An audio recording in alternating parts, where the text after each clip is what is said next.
Hi, இந்த வீடியோவில் நம்ம பார்க்க போகிறது 2021 ரிலீஸ் ஆன ஒரு Chinese series please feel at ease Mister Ling episode 15. இதுக்கு முந்தின எபிசோடு எதுவும் பார்க்கல அப்படின்னா கீழே டிஸ்கிரிப்ஷனில் அதோட லிங்க் தரேன். அந்த வீடியோஸ் எல்லாம் செக் பண்ணி பார்த்துட்டு வந்து இந்த வீடியோ பாருங்கள். அப்போ தான் கதை ரொம்பவே இன்ட்ரெஸ்டிங்காக இருக்கும். நாங்கள் இப்போ தான் இந்த சேனலை புதுசாக ஸ்டார்ட் பண்ணியிருக்கோம். ஏற்கனவே சப்ஸ்கிரைப் பண்ண எல்லாருக்குமே ஒரு பெரிய ஹாய். அதே மாதிரி ஃபஸ்ட் டைம் பார்க்குற எல்லாருக்குமே ஒரு வார்ம் வெல்கம்.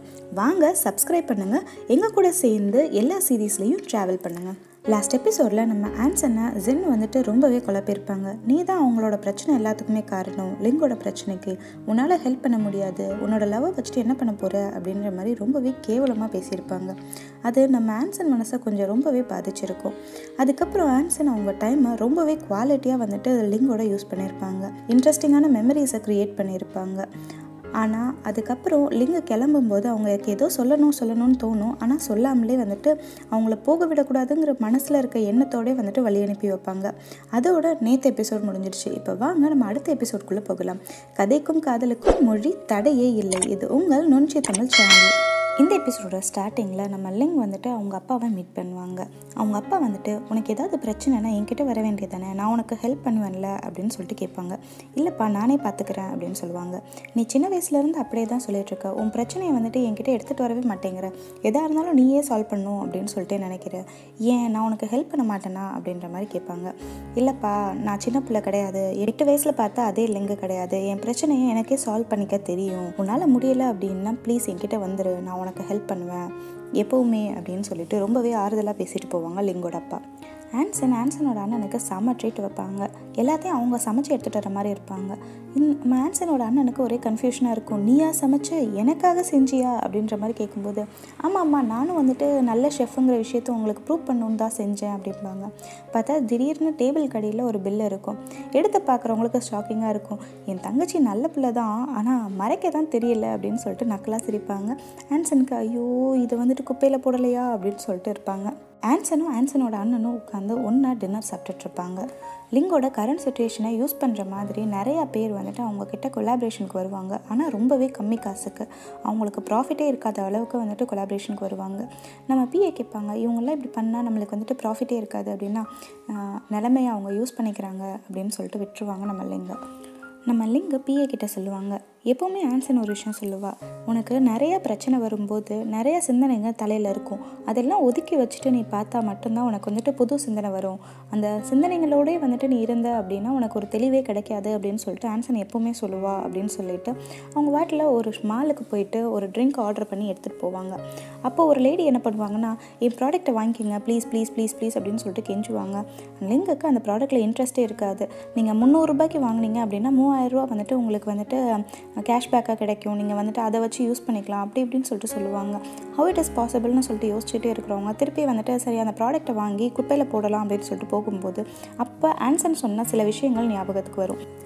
ஆன்சன் கூட நம்ம லிங்க் இருக்கும்போது ஒரு சின்ன பாட்டில் தீர்ந்து போச்சுன்னு சொல்லிட்டு கீழே போட போகும்போது, அதெல்லாம் குப்பையில் போடாது, அடியில் கொஞ்சோண்டு இருக்க பாரு, அதை கூட நம்ம யூஸ் பண்ணிக்கலாம் அப்படின்னு சொல்லுவாங்க. இது என்ன இங்கே இருக்க வேற ஒரு ப்ராடக்ட் மாதிரியே இருக்கே அப்படின்னு சொல்லிட்டு கேட்கும்போது, அந்த ப்ராடக்ட்லாம் எங்களால் வாங்க முடியாது, அது ரொம்பவே காஸ்ட் ஜாஸ்தி, ஆனால் அதுக்கு ஈக்குவலான ஒரு ப்ராடக்ட் தான் இது, ஆனால் இது ரொம்ப கம்மி அப்படின்னு சொல்லிட்டு ஒரு கம்பெனி பேரை சொல்லுவாங்க.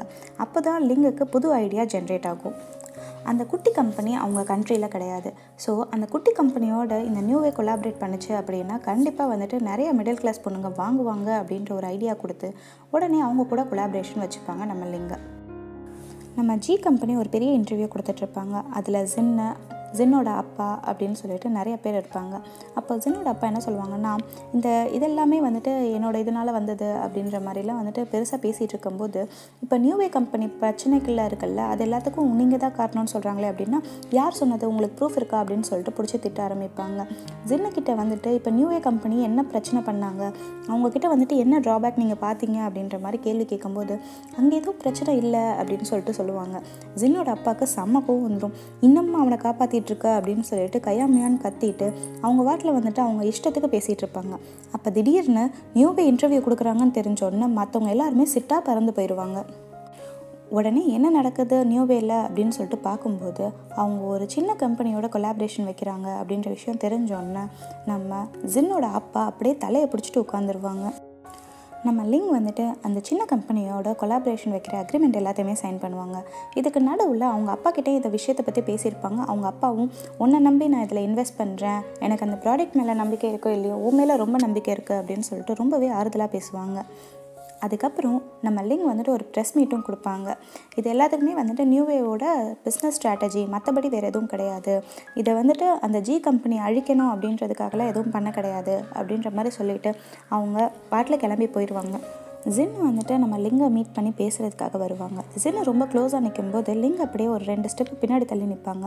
உடனே ஜின்னு, நான் என்ன அவ்வளோ பெரிய பாய்ஸனா, எப்போ பார்த்தாலும் என்னை விட்டு ஒதுங்கியே நிற்கிறீங்க அப்படின்னா, எப்போ பார்த்தாலும் கொஞ்சம் டிஸ்டன்ஸ் மெயின்டைன் பண்ணுறது எனக்கு நல்லதுன்னு தோணுச்சு அப்படின்னு சொல்லிட்டு பின்னாடி நிற்பாங்க.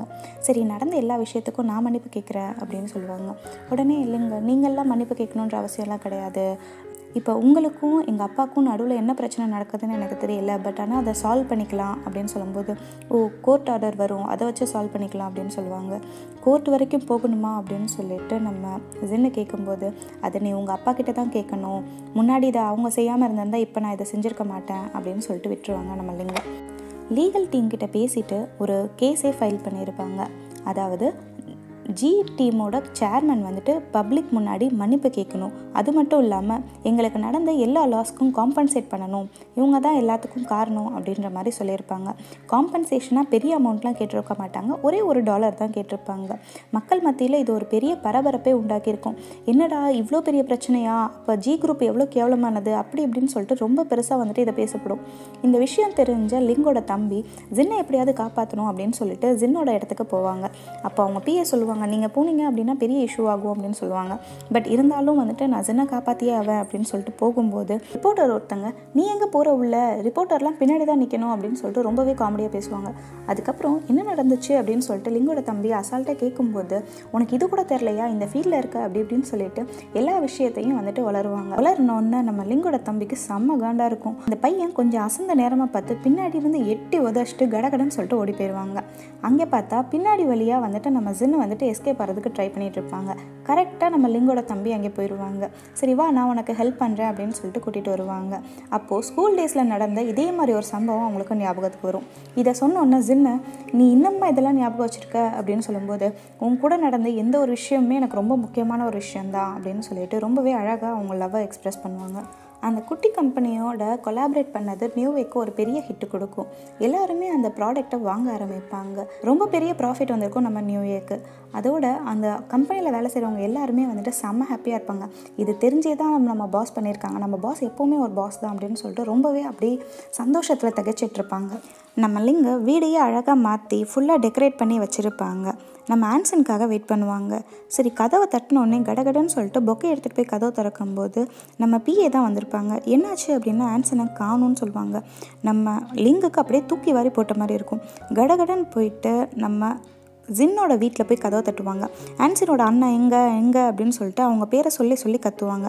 ரிப்போர்ட்டர்ஸ்லாம் அங்கே நின்று ஃபோட்டோலாம் எடுத்துகிட்டு இருக்கதை கூட மதிக்காமல் அவங்க இப்படி பண்ணிகிட்ருப்பாங்க. உடனே ஜின்னோட அம்மா வெளியில் வந்துட்டு, இதுக்கு மேலே இங்கே வராத, அவன் வீட்டில் இல்லை அப்படின்னு சொல்லிட்டு கதவை தபால்னு சாத்திட்டு போயிடுவாங்க. ஒரு பாரில் ஆன்சனோட அண்ணன் உட்காந்து ஃபுல்லாக தண்ணி அடிச்சிட்ருப்பாங்க. அப்போது நம்ம லிங்கு போவாங்க. லிங்கு போய் ஆன்சன் எங்கே அப்படின்னு சொல்லிட்டு கத்தி அடிக்க போகிற டைமில் நம்ம ஆன்சனோட அண்ணன் சொல்லுவாங்க, உன்னால தான் அவன் போனா அப்படின்னு சொல்லிட்டு சொல்ல ஆரம்பிப்பாங்க. நம்ம லிங்குக்கு ரொம்பவே கஷ்டமாக இருக்கும். ஆன்சனோட ஆன்சனும் உட்காந்து சாப்பிட்டுட்டு இருக்கும்போது அவங்களுக்கு ஒரு மெசேஜ் வரும். இந்த மாதிரி இந்த இடத்துக்கு நீங்கள் டிக்கெட் புக் பண்ணியிருந்தீங்கல்ல அப்படின்ற மாதிரி வரும். ஸோ நீ எங்கே போகிற அப்படிங்கும்போது, இல்லை நான் போகிறது தான் கரெக்டாக இருக்கும் அப்படின்னு சொல்லிட்டு லிங்கை எப்படி மீட் பண்ண, எப்படி அவங்களுக்கு கூட ரிலேஷன்ஷிப் பில்ட் ஆச்சு அப்படின்னு சொல்லிட்டு எல்லா விஷயத்தையுமே ஆன்சர் சொல்லியிருப்பாங்க. இப்போ நான் அவங்கள விட்டு விலகி இருக்கிறது தான் கரெக்டாக இருக்கும் அப்படின்ற மாதிரி சொல்லும்போது ஆன்சனோட அண்ணன், நீ ஏன் லிங்கை பற்றியே கவலைப்பட்டுட்ருக்க அப்படின்னு சொல்லிட்டு கேட்க ஆரம்பிக்கும்போது அவங்களுக்கு ஒரு கால் வரும். திடீர்னு பார்த்தா யோயோ சொல்லுவாங்க, இது மாதிரி லிங்குக்கு உடம்பு சரியில்லைன்னு சொல்லிட்டு ஹாஸ்பிட்டல் போயிருக்காங்க, அது உனக்கு தெரியாதா அப்படின்னு சொன்னோன்னே, அண்ணா நான் கடகடன் போய் லிங்கை பார்த்துட்டு வரேன் அப்படின்னு சொல்லுவாங்க. ஆன்சனோட அண்ணனுக்கு செம்ம கோவம் வரும். எப்போ பார்த்தாலும் அவன் உன்னை ஹர்ட் பண்ணிக்கிட்டே இருக்கான், அவன்கிட்டே நீ திரும்பி போகணும்னு நினைக்கிறேன், ஏன் நான் உன்னை நல்லா பார்த்துக்க மாட்டேனா அப்படின்னு சொல்லிட்டு கேட்க ஆரம்பிப்பாங்க. நம்ம ஆன்சனுக்கு ஒன்றுமே புரியாது. அவங்க லவ்வை எக்ஸ்ப்ரெஸ் பண்ணவும் ஆரம்பிப்பாங்க. நம்ம ஆன்சன் அப்படியே திகச்சு போய் நிற்பாங்க. எதாக இருந்தாலும் அப்புறம் பேசிக்கலாம்ண்ணா, நான் இப்போ போய் தான் ஆகணும் அப்படின்னு சொல்லிட்டு கடகடன் போய் லிங்கை பார்ப்பாங்க. லிங்கை ஓகே அப்படின்னு சொல்லிட்டு ஹாஸ்பிட்டலில் பார்த்துட்டு அவங்களுக்கு ஒரு மாதிரி மனசு ரொம்ப கஷ்டமாக இருக்கும். அவங்க தூரமாக நின்று பார்த்துட்டு வந்துடுவாங்க. அந்த ஸ்டூடியோவில் இருக்க பையன்கிட்டையும் நான் வேலையை ரிசைன் பண்ணுறேன் அப்படின்னு சொல்லுவாங்க. உடனே அந்த பையன் சொல்லுவான், உன்னால தான் இந்த ஸ்டூடியோவே வந்துச்சு, நீ இப்போ ரிசைன் பண்ணுறேன்னு சொல்கிறதுலாம் எனக்கு இஷ்டம் கிடையாது, நீ வேணால் ஒரு பிரேக் எடுத்துக்க அப்படின்னு சொல்லிட்டு ரொம்பவே அழகாக சொல்லுவான். நம்ம ஆன்சனுக்கு அப்படியே வந்துட்டு சந்தோஷமாக இருக்கும், இப்படி ஒரு பையன் நம்ம கூட இருக்கானே அப்படின்னு சொல்லிட்டு நினச்சிக்கிட்டு சரி ஓகே அப்படின்னு சொல்லிட்டு கிளம்பிடுவாங்க. இங்கே லிங்க ஆன்சனை பிரிஞ்ச வருத்தத்தில் ரொம்பவே கஷ்டப்பட்டுட்டு இருப்பாங்க. அவங்க ஆன்சனை நினச்சி ரொம்ப வருத்தப்பட்டுட்டு இருப்பாங்க. அவங்களால சாப்பிட முடியாது, தூங்க முடியாது, எந்த ஒரு வேலையும் செய்ய முடியாது. அப்போது பிக் ஜெயண்ட் வீலில் வந்துட்டு ஆன்சர் அவங்கக்கிட்ட பேசின வார்த்தைகள் எல்லாமே அவங்களுக்கு ஞாபகத்தில் வரும். உனக்கு ஏதாவது ஆசை இருந்துச்சு அப்படின்னா இந்த ஜெயண்ட் வீலில் உட்காந்து நினச்சிக்கோ, அது கண்டிப்பாக நிறைவேறும் அப்படின்னு சொல்லுவாங்க. இது ரொம்ப சைல்டிஷாக இருக்குது அப்படின்னு சொல்லிட்டு நம்ம லிங்கு சொல்லும்போது, உங்கள் கேர்ள் ஃப்ரெண்டு பேச்சை நீ கேட்டு தான் ஆகணும், நினச்சிக்கோ அப்படின்னு சொல்லும்போது கண்ணை மூடிட்டு நம்ம லிங்கு என்ன நினச்சிருப்பாங்கன்னா, ஆன்சர் நல்லா இருக்கணும், ஆன்சர் நினைக்கிறது எல்லாமே கிடைக்கணும், அவள் எப்போவுமே சந்தோஷமாக இருக்கணும், எல்லா சீசன்லேயும் எல்லா நாட்கள்லேயும் நானும் அவ்வளோ ரொம்பவே சந்தோஷமாக இருக்கணும், நான் எப்போவுமே கூடவே இருக்கணும் அவள் கூட அப்படின்ற மாதிரி நிறைய ஆசைப்பட்டிருப்பாங்க. இதெல்லாம் இப்போ நடக்கலையே அப்படின்னு நினச்சி ரொம்பவே வருத்தமாக இருப்பாங்க நம்ம லிங்கு. லிங்கோட அவங்க பிஏ வந்துட்டு ரொம்பவே சமாதானப்படுத்திகிட்டு இருப்பாங்க லிங்கை. அப்போது நம்ம டாக்டர் வந்துட்டு, இந்த சாப்பிடு, கொஞ்சமாவது சாப்பிட்டு தூங்கி கொஞ்சம் உயிரோடு இருக்கணும், ஆன்சனோட வருகைக்காக காத்துட்ருக்கணும், இதுக்கு நடுவில் நீ சாப்பிடாமல் தூங்காமல் இருந்தால் என்னத்துக்காக அப்படின்னு சொல்லிட்டு நிறையா பேசி சமாதானப்படுத்தி நம்ம லிங்கை சாப்பிட வைப்பாங்க. ஆன்சன் அவங்க அம்மாவோட ஏரியாவுக்கு போவாங்க. அங்கே பார்த்தீங்க அப்படின்னா வந்துட்டு ரொம்பவே ஒரு வில்லேஜ் டைப்பில் இருக்கும், பழைய காலத்து வீடு அது மாதிரிலாம் இருக்கும். அங்கே அவங்க அம்மா வீட்டுக்குள்ளே போகும்போது எல்லா பொருட்களை பார்க்கும்போது அவங்க அம்மாவோட நினைவு வரும். அந்த ரூமில் போய் நிற்கும்போது அவங்க தன்னை மறந்து அழ ஆரம்பிப்பாங்க அவங்க அம்மாவை நினச்சி. இங்கே லிங்கும் அங்கே ஆன்சனும் அவங்க வாழ்க்கையை நடத்த ஆரம்பிப்பாங்க. 2 பேரோட பாணியும் ஒரே மாதிரி இருக்கும். அவங்களுக்குள்ள 2 பேரும் பிரிஞ்சிட்டோங்கிற வருத்தம் ரொம்பவே அழகாக தெரியும். ஒரு ரோட்டில் உட்காந்து ஒரு வீடை உட்காந்து வரைஞ்சிட்ருப்பாங்க நம்ம ஆன்சன். அப்போது ஒரு அம்மா ஒரு குழந்தைய கைப்பிடிச்சி கூட்டிகிட்டு போகும்போது அந்த குழந்தை ரொம்பவே சந்தோஷமாக போயிட்டுருக்கும். இதை பார்த்தோன்னே அவங்க அம்மா ஞாபகம் வந்துடும் நம்ம ஆன்சனுக்கு. எல்லாத்தையும் எடுத்துகிட்டு வீட்டுக்கு வந்துடுவாங்க. வீட்டுக்கு வந்தோடனே செடிங்களுக்கெல்லாம் தண்ணி ஊற்றலையே, அதுங்கெல்லாம் வாடி இருக்க மாதிரி தெரிஞ்சு எல்லாத்துக்கும் போய் தண்ணி ஊற்றிட்டுருப்பாங்க. தண்ணி ஊற்றிட்டுருக்கும்போது பால்கனியில் இருக்க ஒரு செடியை தவறுதலாக அவங்க தள்ளி விட்டுருவாங்க. அது கீழே விழும்போது அவங்க அம்மா கீழே விழுந்த மாதிரியே அவங்களுக்கு தோணும். கீழே விழுந்து நொறுங்கினதை பார்த்து அவங்களுக்கு அப்படியே மனசு பதற ஆரம்பிச்சிடும். அவங்க அம்மா இப்படி விழுந்துட்டாங்களே அப்படின்ற ஒரு நினப்பு அவங்களுக்கு திரும்ப திரும்ப வந்து போய் அவங்க குழந்தையில எப்படி அழுதாங்களோ அதே மாதிரி உட்காந்து தேம்பி தேம்பி அழ ஆரம்பிச்சிருப்பாங்க. இதோட இந்த எபிசோட் முடிஞ்சிருச்சு. இந்த வீடியோ பிடிச்சிருந்துச்சுன்னா லைக் பண்ணுங்கள், ஷேர் பண்ணுங்கள், மறக்காமல் உங்கள் கருத்துக்களை கீழே இருக்க கமெண்ட் பாக்ஸில் கமெண்ட் பண்ணுங்கள். போகிறதுக்கு முன்னாடி இந்த சேனலுக்கு ஒரு சப்ஸ்கிரைப் பண்ணிவிட்டு அப்படியே பக்கத்தில் இருக்க பெல் ஐக்கானையும் கிளிக் பண்ணி வச்சுக்கோங்க. அப்போ தான் நாங்கள் வீடியோஸ் போட்ட உடனே உங்களுக்கு நோட்டிஃபிகேஷன் வந்து நீங்களும் எல்லா அழகான காதல் கதைகளையும் முழுசாக பார்க்க முடியும். பாய்.